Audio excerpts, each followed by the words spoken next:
Anchor Suma, Rajiv Kanakala గురించి ప్రత్యేకంగా చెప్పాల్సిన పని లేదు. వీరికి సంబంధించిన అనేక వార్తలు సోషల్ మీడియాను షేక్ చేస్తూనే ఉంటాయి.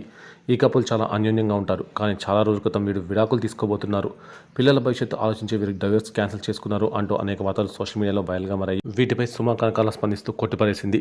ఇక తాజాగా సుమ, రాజీవ్ కనకాలకు సంబంధించిన ఓ వార్త నెట్టింట్లో వైరల్ అవుతుంది. అదేంటంటే సుమ ప్రస్తుతం సుమ అడ్డా అనే ప్రోగ్రాం చేస్తున్న విషయం తెలిసిందే. ఈ కార్యక్రమానికి సంబంధించిన లేటెస్ట్ ప్రోమో అందరినీ ఆకట్టుకుంటుంది. బజే వాయువేగం టీం ఈ షోలో పాల్గొంది. వీరితో సుమ సరదాగా మాట్లాడుతూ పంచులు వేస్తూ మంచి కామెడీ పండించింది. అయితే తనకు తెలియకుండానే ఈ షోలో అడ్డంగా బుక్ అయింది. అది ఎలా అనుకుంటున్నారా? షోలో ఓ గేమ్లో భాగంగా మనసులో కలిగే ఫీలింగ్ స్క్రీన్పై వస్తుంది అనే టాస్క్ పెట్టింది. ఇక అందులో కార్తీయ ఫస్ట్ పాల్గొనగా ఆయనకు అమ్మాయిలో ఉన్న ఫోటో వచ్చింది. ఆ తర్వాత అందరూ కూడా సుమాని చేయి పెట్టమని కోరగా ఆమె చేయి పెట్టగానే తన కుమారుడి బబుల్ గమ్ సినిమాలోని బొగ్గ కొరుకుతున్న ఫోటో వస్తుంది. దీంతో సుమ ఒక్కసారిగా షాక్ అవుతుంది. అంటే సుమకు రాజీవ్ను అంత కసిగా కొరకాలని మనసులో ఉన్నట్లు అర్థం.